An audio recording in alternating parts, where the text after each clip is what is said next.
De retour sur Radio Sensation Normandie, merci de nous rester fidèles. Vous avez maintenant rendez-vous avec notre MAG, 10 petites minutes pour en apprendre un peu plus sur ce qui entoure votre territoire, sur Bernay et au-delà des frontières, sur différentes thématiques, qu'elles soient sociales, culturelles, sportives, voire politiques ou économiques. Et aujourd'hui, on va s'intéresser à une belle aventure que nous suivons depuis le début de cette année scolaire sur Entreprendre pour apprendre avec notre consoeur, la radio RLS, et en partenariat avec EPA, Entreprendre pour apprendre justement, et la mini-entreprise au sein donc des établissements scolaires de Bernay entre autres. On s'intéresse aujourd'hui à Marie Curie avec la mini-entreprise qui porte le nom de MC Soled. Comme vous pouvez sans doute le voir de chaque côté donc, de votre serviteur, il y a des petites lampes de façon à pouvoir expliciter tout cela.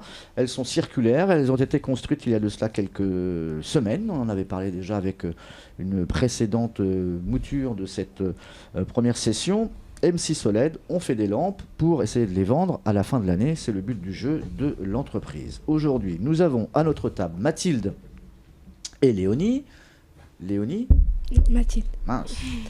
Et donc Léonie, bonjour. Vous allez bien ?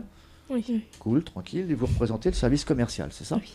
Et donc vous êtes venu avec votre responsable, principale adjointe du collège Marie Curie, Isabelle Martel. Bonjour. Bonjour. Aventure pour vous, c'est une première ou pas du tout, Madame Martel, déjà ?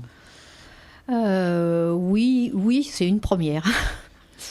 Et vous avez déjà suivi cette aventure-là, mais de loin, avec d'autres élèves ? C'est-à-dire que c'est une première dans la réalisation de ce qu'ils font, parce que j'ai déjà participé, enfin j'ai déjà été présente sur des mini-entreprises, mais pas avec les objectifs qui sont ceux de la mini-entreprise cette année. D'accord. Donc avec des choses, j'ai envie de dire, qui sont tout aussi louables dans la démarche, mais pas dans le produit qui est proposé. Vous intervenez ou pas du tout ? Vous avez un regard extérieur ? J'ai un regard extérieur, mais j'interviens de façon indirecte, je dirais, parce que je peux intervenir sur des emplois du temps, sur des modifications. J'interviens plus dans le domaine logistique, on va dire. D'accord. En amont. D'accord. Et pour vous, cette aventure, elle a sans doute une finalité. Qu'est-ce que ça change au niveau des élèves ? Est-ce que vous avez jugé justement une espèce de maturité d'un seul coup explosive ou pas du tout ? Certains ont du mal à se mettre dans le monde de l'entreprise ? Parce que ça démarre tôt, c'est dès le début de l'année scolaire. Oui, dès le début de l'année scolaire, il y a toute une démarche qui se fait en choisissant aussi les rôles, en procédant par des votes en fait, l'élection. Donc il y a une responsabilisation des élèves. Donc ce qu'il y a d'intéressant comme démarche, c'est d'abord d'un point de vue pédagogique de voir que d'abord on peut rentrer dans l'apprentissage autrement que par un enseignement traditionnel. L'autre avantage, c'est aussi de percevoir le collège d'une façon un peu différente, c'est-à-dire que le collège, c'est pas seulement un endroit où on va en cours sous une forme de cours habituel, traditionnel. Et puis, il y a aussi des élèves, en effet, qui progressent énormément en autonomie. C'est-à-dire qu'on a au sein de l'établissement, quand ils sont dans leur travail de mini-entreprise, et en dehors de ces créneaux-là aussi, des élèves qui se déplacent dans l'établissement, qui viennent prendre contact avec le principal, la principale adjointe que je suis, mais aussi le CPE, mais d'une façon totalement différente de ce qu'on peut avoir autrement. D'accord. Est-ce que ça va évoluer sur est-ce que ça va influer, sur leurs résultats scolaires ? Ça peut influer sur leurs résultats scolaires et surtout ça peut influer sur leur motivation, ce qui n'est pas mesurable. Nous, on n'a pas forcément de notes derrière, mais on voit aussi des élèves qui prennent conscience que, par exemple, l'enseignement professionnel, ce serait quelque chose qui les intéresserait, parce qu'en fait, on propose à ces jeunes-là déjà une première approche de ce que c'est que l'enseignement professionnel finalement. D'accord. Rentrer dans la production, rentrer dans tout ce qui est lié à l'entreprise et ce qu'on peut faire en entreprise. Prise de confiance aussi. Certains élèves introvertis sortent un peu du lot maintenant. Certains élèves introvertis sortent du lot, certains élèves extravertis s'aperçoivent que ça ne suffit pas seulement d'avoir... Du bagou. Voilà, c'est ça, il faut aussi...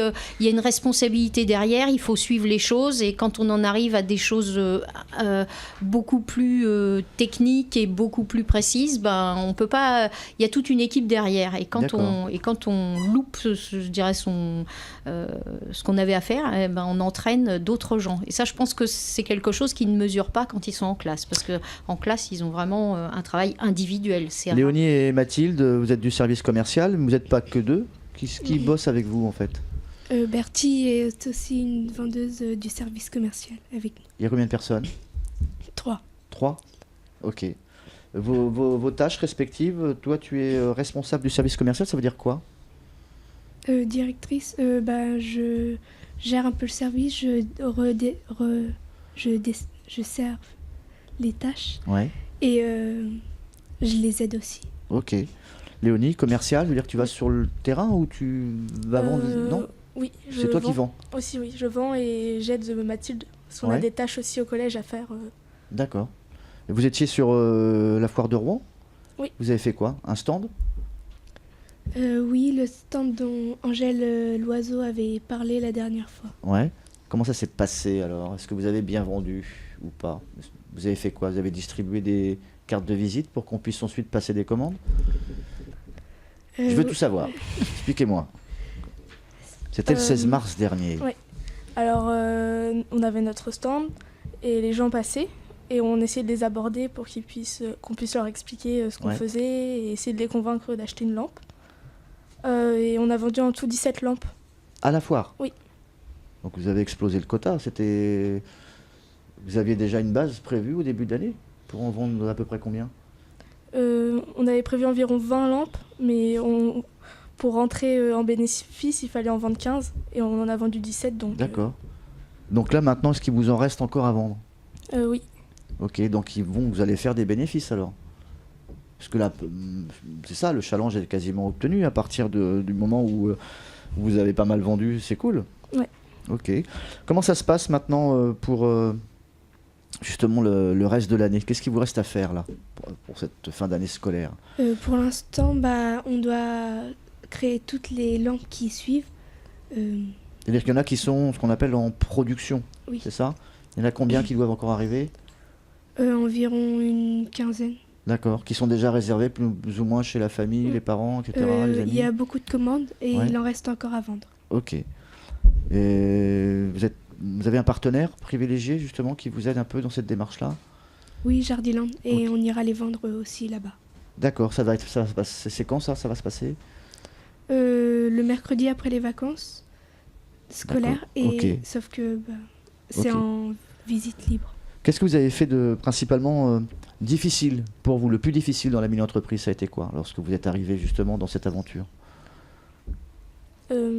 S'exprimer à l'oral, déjà, c'était assez difficile. Ouais. Mais lors de la vente de Rouen, ça nous a vraiment... ça nous a permis de bien parler. Voilà. Oui, pareil. Pareil? Ouais. Je ne vais pas vous demander ce qu'il y avait de difficile dans le... Mais pour vous, le collège, en tout cas l'établissement scolaire, c'est une première? Non. L'année dernière, il y a déjà eu? Oui, il y a déjà eu une mini-entreprise depuis 2 ans. Quel a été le bilan justement de ces premières expériences? Alors, ça dépend quel est le bilan, si c'est un bilan financier, sachant que l'objectif, on est d'accord. Pas l'argent entre nous. Voilà, c'est ça, l'objectif, c'est pas un bilan financier. Le bilan, il est positif pour la plupart des élèves, puisque, en fait, déjà, un phénomène qui se reproduit, c'est que chaque année, les élèves qui participent à la mini-entreprise, en fait, présentent le dispositif aux élèves qui pourraient postuler pour l'année suivante. Donc, comme chaque année, on a des candidatures avec une lettre de motivation, ça veut dire que, globalement, le ressenti des élèves par rapport à cette démarche-là est positif. D'accord.